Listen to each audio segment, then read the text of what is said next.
Ito po ang puno ng kakao. Ayan. Ito po siya na may bunga po.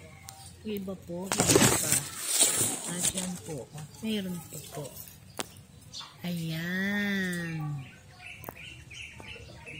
Ayan, kakao po. Hanap pa po tayo. Ayan. Hilaw pa po siya. Yan, ito po ang ginagawang chocolating butterol. Ayan. Ayan. Pag hinog na po yung buto, yan. Tapos po patutuyuin at isasangag. Pagkasangag po, papagiling. Siyempre, lalagyan po o hahaluan din ng mani bago ipagiling. Yan, para po maging chocolating butterol. Yan po.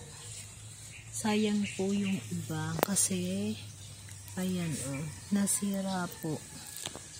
Nasira po ang ibang kakao. Ayan po.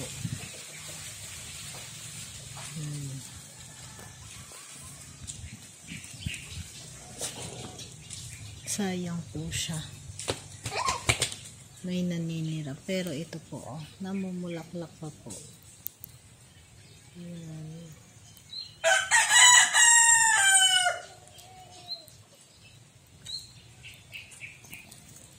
Ang dami pa po niyang bulaklak.